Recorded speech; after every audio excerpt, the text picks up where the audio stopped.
From The National, this is Trending Middle East. I'm Ban Barqawi. It's Friday, April 18th. Here are today's headlines. Iraq is finally crossing the bridge from violence to influence, the country's top UN official has said.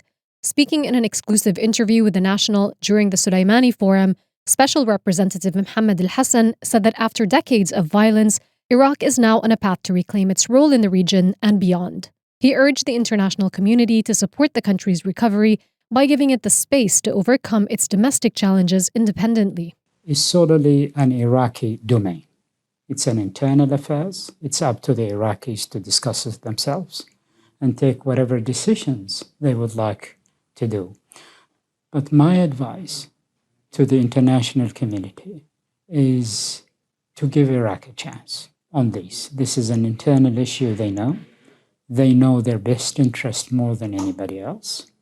The only thing that we could do at the United Nations is give them advice when they want. Iraq endured decades of conflict, from a devastating war with Iran in the 1980s to the 2003 US-led invasion and insurgent battles. The conflicts killed millions of Iraqis until the state uprooted the ISIS threat and initiated a political process to restructure its governance.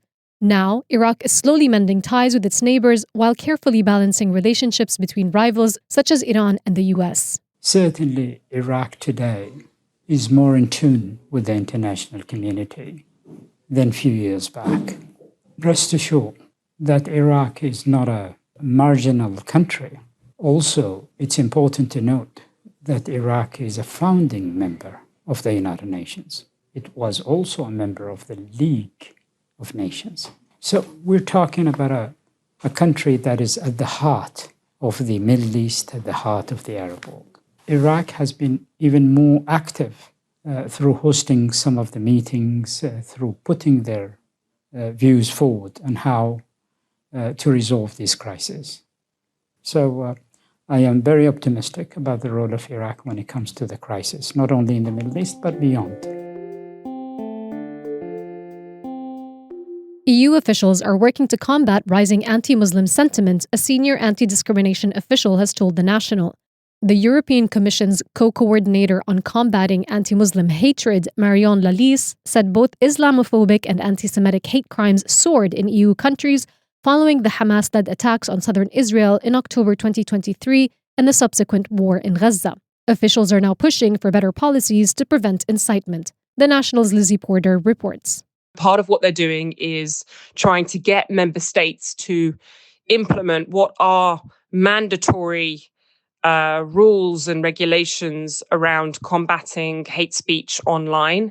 Marion Alisse's sort of unit also works on things like diversity charters with companies and with other groups that are working on combating hatred and discrimination across the bloc. So, with groups that look at things like housing, for example, Muslims in Europe record perhaps not being able to rent an apartment because their name is Aisha or Muhammad or things like that. So it's a huge job that they have. They're trying to understand the problem and get member states to implement legislation. Far-right political parties in Europe have been gaining ground by fueling and feeding on discrimination against perceived outsiders. EU officials have also observed a rise in hatred against people who are not Muslim, but are sometimes mistakenly perceived as such, including Sikhs and Arab Christians. Online content has also become more extreme following the October 7 attacks.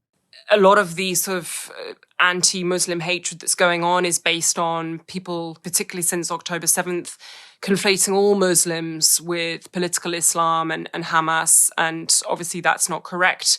And often there's kind of discrepancies and unequal application of the law. So you'll get different courts, even within one country, having different rulings on cases. And she said this is something that is unacceptable. And her unit and the EU Commission has done a study on this to try and record these discrepancies that are taking place within the legal system in Europe.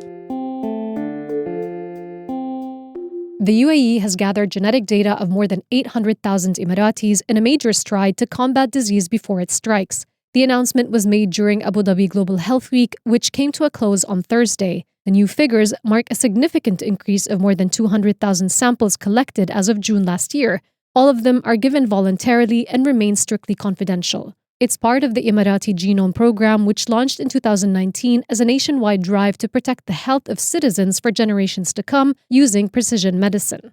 Chris Maxwell reports. The science of longevity, precision health, the resilience and sustainability of health systems, digital health and AI, as well as investments in life sciences, were all explored during the high-profile summit, which was staged at Abu Dhabi National Exhibition Centre.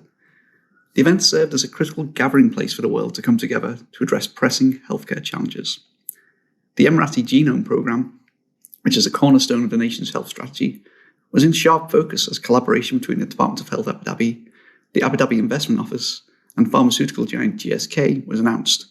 The plan aims to diversify global representation in genomic research in the effort to improve patient outcomes, most notably in the fight against cancer.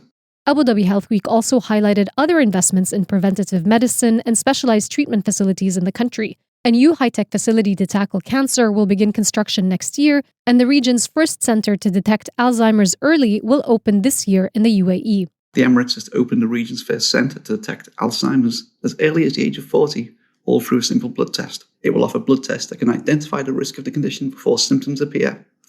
The tests are set to replace older, more invasive methods that required spinal fluid collection. Also, Abu Dhabi is the host of Middle East's first heavy ion cancer therapy facility, of which there are currently only 15 in the world. Carbon ion therapy is an advanced form of radiotherapy that delivers high-energy particles with exceptional precision, offering new hope to patients who have tumours that do not respond to conventional treatments. That's all for this morning's headlines. You can get these stories and follow live updates at our site. Dan Barqawi, The National.